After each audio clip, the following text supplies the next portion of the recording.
the dreams of Yosef and how his brothers, this creates an intense hate and animosity between them. And he tells over the dream in the presence of his father, and his father scolds him for it. That's up to this point.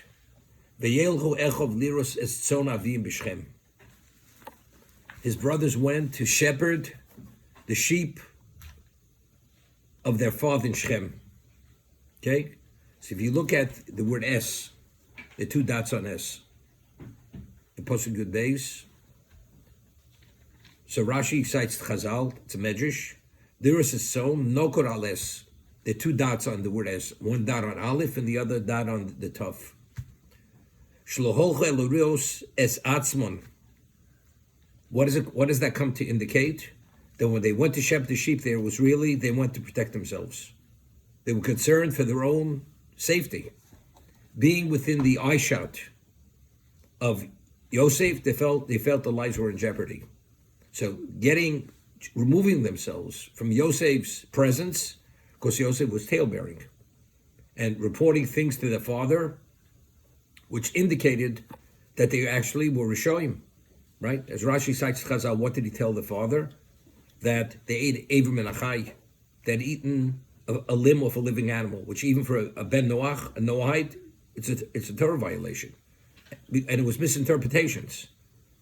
It was a mistake, but Yosef, rather than consulting with his brothers, immediately he reported it to their father.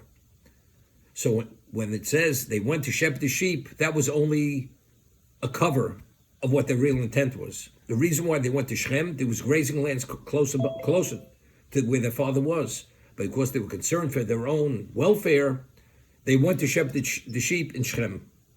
Liras et son avim b'Shechem. Okay? Now, the famous Sifarno explains, we read later, that when Yosef's brothers saw him, they attacked him, they stripped off his ksonis pasim, and they said, let's kill him. We're talking about these are the Shiftei Koch. These are the future, each one is the founding father of his tribe. These are holy people. We can't even relate to the level of holiness. I mean, these people, they're going to commit murder, chas v'sholem. What was the justification in their minds to kill him? So the Sifarno learns, famous Sifarno, that they believed that all this talebearing of Yosef to the father was to discredit them in the eyes of Yaakov, and ultimately it's going to reach a point where they're going to be totally so discredited, they'll be disenfranchised, and Yaakov will curse them.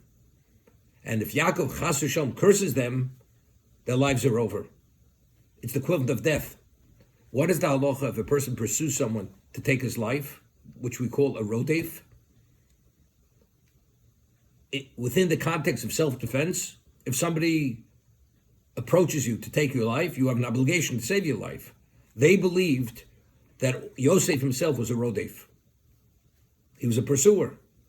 This process gradually discredited them, ultimately would lead to their death. Therefore, what should you do? If you could escape the clutches of a rodef, what do? Just remove yourself from the location. What happens if he pursues you to where you are and you have no choice?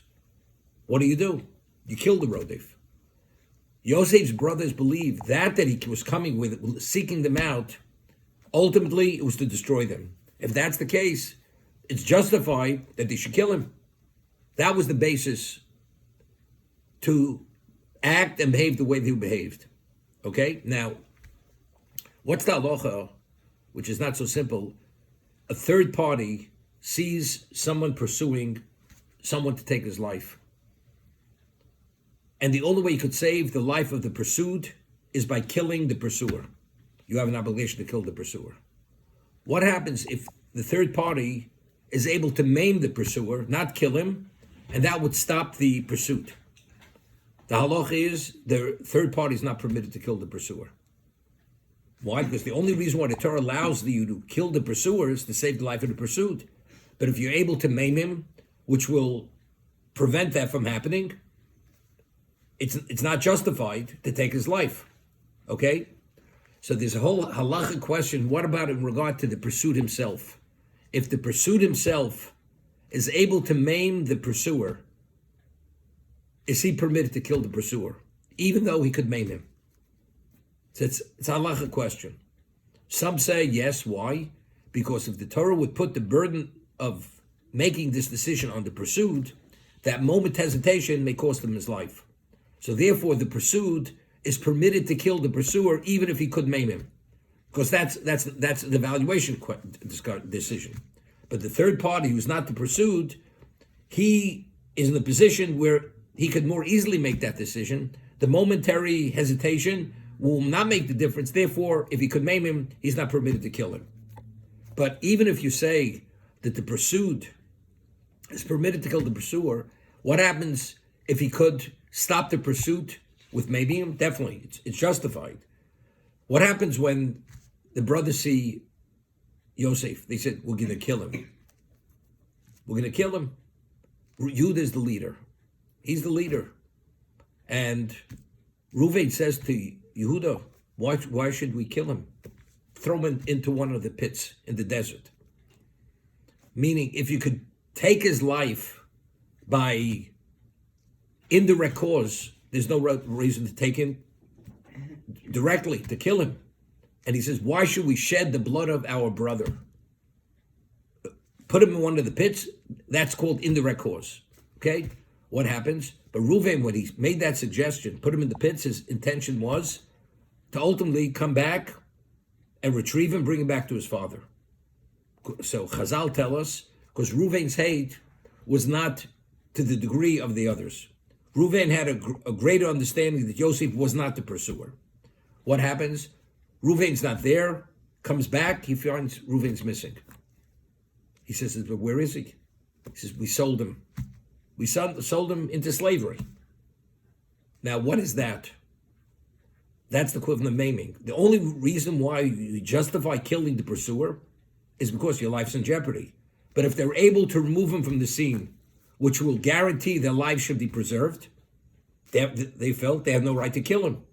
That's why they sold him. If you have a choice, let him die in a pit or sell him to slavery. What's a better choice?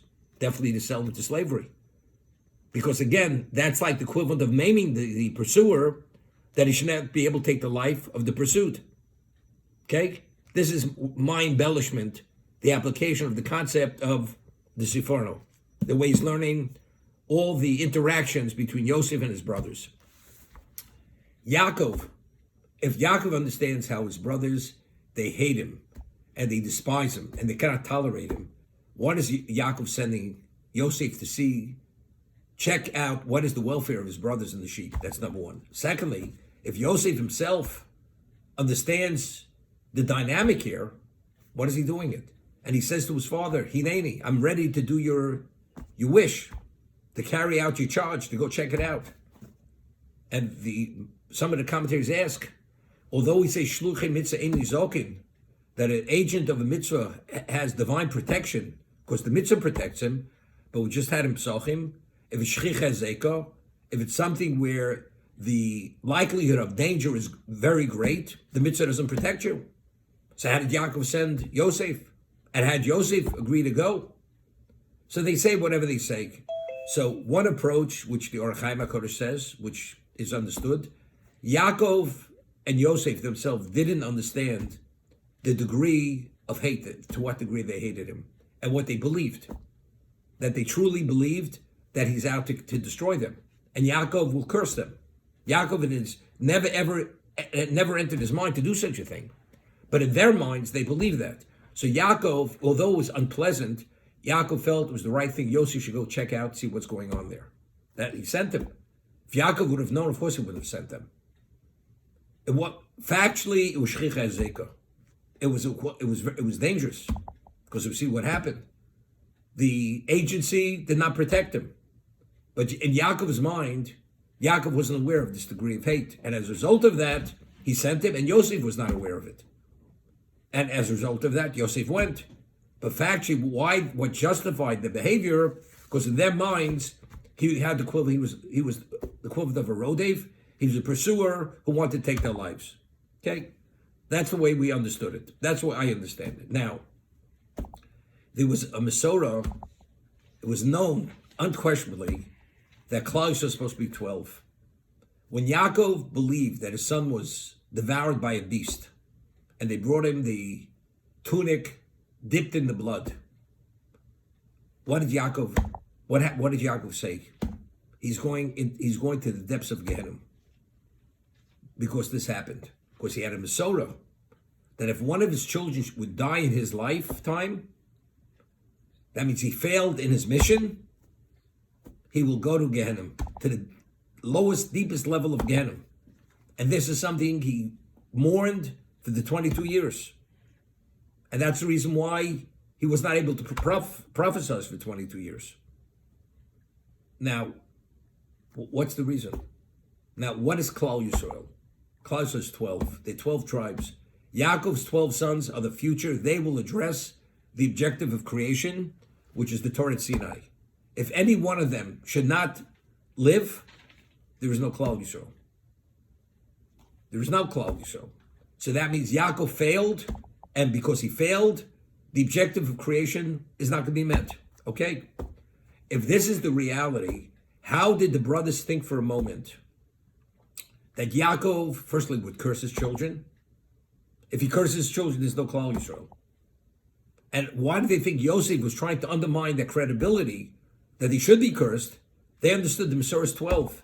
And the 12 tribes are who? Are the children of Yaakov. So if that's the case, Yaakov will never curse his children. He would never put them in jeopardy, because that is the fact. They are the future of the world. Because only they could address the future of the world. So how did they come up with this so-called convoluted, distorted misunderstanding of what Yosef's intention was? And ultimately, the scenario would play out that Yaakov would curse them, and therefore he's a Rodef. Right? That's the question. That was bothering me. So now, we discussed yesterday, Klal Yisrael is who? Who are the Shvatim? Yaakov's children. But yet we find Yosef's children were Klal Yisrael. As Yaakov said to Yosef, Ephraim and Menashe, Kruv and Shimon Yali. The sons of Yosef, although they were his grandchildren, Yosef's children were the equivalent of Yaakov's children. They had the same dimension of value. They were tribes.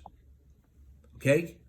And according to the Gemara, initially Yosef had the capacity to father 12 tribes. They had that capacity. So when his brothers had a sense of who Yosef was, who was Yosef?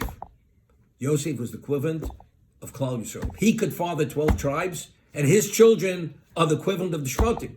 So if that's the case, they can be replaced.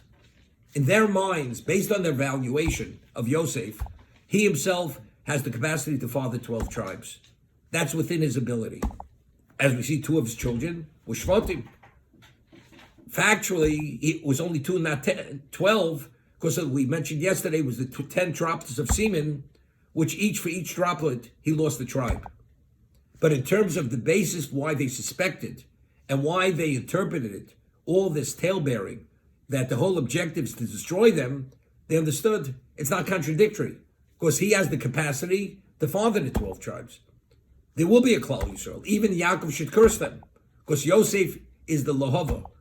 Yosef is the extension of his father, right? Yaakov is the Aish, Beis Yaakov is Aish, and Yosef is Lohava. So Yosef is not a separate entity.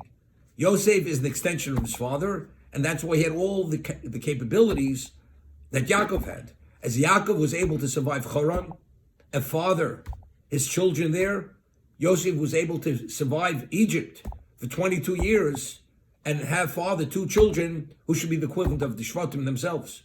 Therefore, that was the basis of the misunderstanding. Okay? That's how I understand this. And that's why they suspected, based on their own conflicts, that the objective of Yosef was to discredit them to a point where Yaakov will curse them. Therefore, Yosef's status is Rodef. And that justified their attempt to kill him and ultimately remove him from the scene.